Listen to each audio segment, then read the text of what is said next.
मंदिर का निर्माण करवा रहे हैं।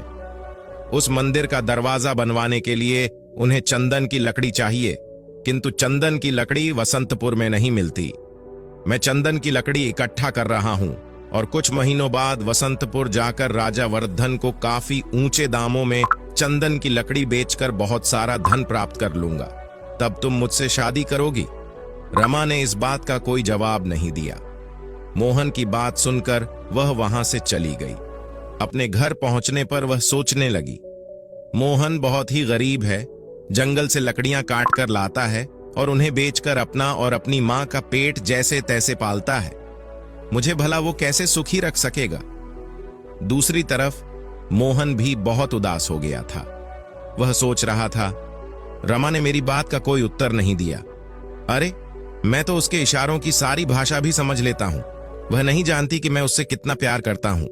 काश मैं उसे समझा सकता कि मैं उसे कभी कोई तकलीफ नहीं होने दूंगा।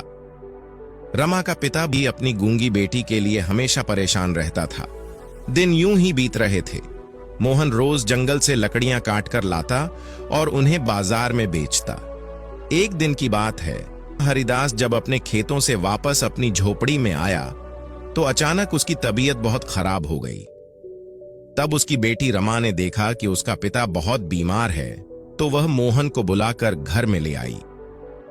मोहन ने जब हरिदास की तबीयत खराब देखी तो वह तुरंत वैद्य को बुलाकर ले आया, परंतु वैद्य जी द्वारा दी गई औषधि का हरिदास पर कोई खास प्रभाव नहीं पड़ रहा था। आखिर एक दिन हरिदास ने रमा से कहा, रमा बेटी, अब मैं बचूंगा नहीं। मैं तो चाहता था कि तेरी शादी कर दूं, फिर चैन से मरूं, परंतु मेरे मन की बात मेरे मन में ही रह जाएगी। मगर मेरे जाने के बाद तू घबराना मत।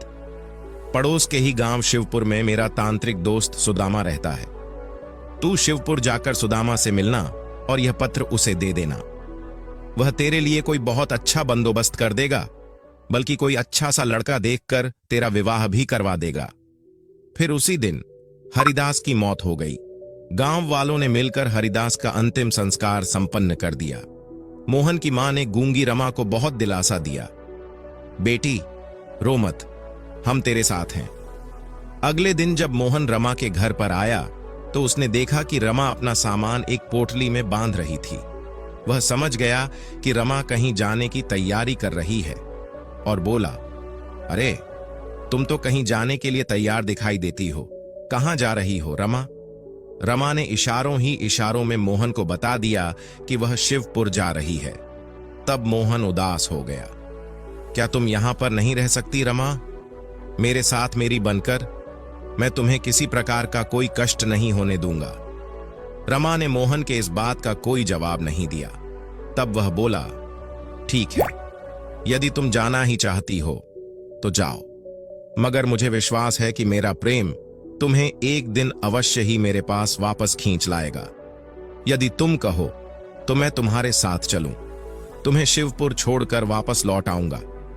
रमा ने इनकार में सिर हिलाया और इशारों ही इशारों में मोहन को समझा दिया कि वह उसकी फिक्र न करे, वह चली जाएगी।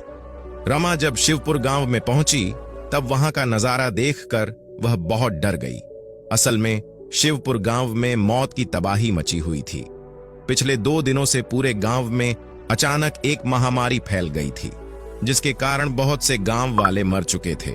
शिवपुर में हर जगह पर मृत्यु का तांडव देखती हुई रमा, ब्रांडेड प्रोडक्ट आपको लाइफ में आवश्यक है तो नीचे डिस्क्रिप्शन में व्हाट्सएप लिंक से वांटेड लिंक डाउनलोड करके ब्रांडेड प्रोडक्ट रिसीव कर सकते हैं। You need branded products in life, WhatsApp link is given below in description. Wanted link, download from that link and get wanted branded products.